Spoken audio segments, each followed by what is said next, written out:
The media and the Democratic Party both have the same problem, which is they suffer from what the Democratic political scientist Roy Toucher has called professional class hegemony. I mean, they are populated by college graduates with degrees who basically have this very elitist progressive agenda. And that is what is causing the working class to defect from the Democratic Party, their historical base, in droves. Look at Hispanics. Well, first of all, if you go to the latest Biden polling numbers, he's down to 31% approval, 60% disapprove. Okay, so the trend's just getting worse there. But you look at Hispanics, it's down to 19% approval, 70% disapproval. It's an even more intense version of the same problem. You had Mayra Flores get elected in that Texas seat. This is a district that it's basically a predominantly Mexican-American district. They went for Biden by 18 points just, 2 years ago. And now they're voting for her by over 10 points. So Republicans winning that seat for the first time. So you have these huge defections. Now, why is that happening? Because the Democrats are appealing to the donor class on issues like border, on issues like crime, and on issues like CRT in schools.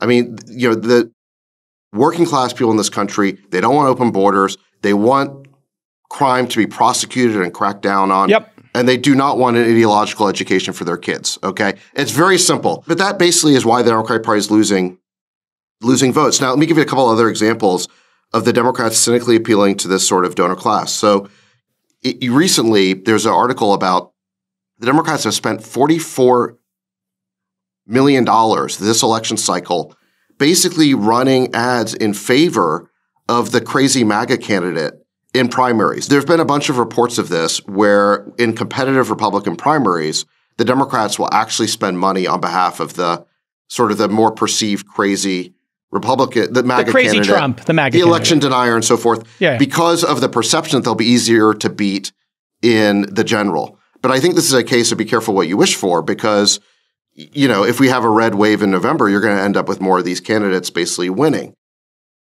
So it's a very cynical strategy. The other example, I think, of a very cynical strategy is you saw there was a vote in the House this past week on gay marriage. And the House voted to repeal DOMA, the Defense of Marriage Act, and basically codify Obergefell, right? The Supreme Court's decision on gay marriage.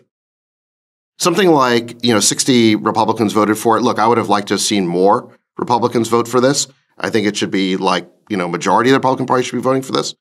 But the point is there any intention of the Democrats to bring this up in the Senate and pass it and codify Obergefell when they have a chance? I think the answer is no. Why?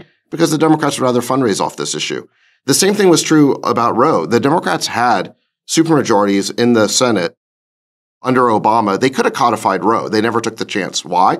Because they would rather fundraise off this issue from progressive elites, the donor class in California and New York.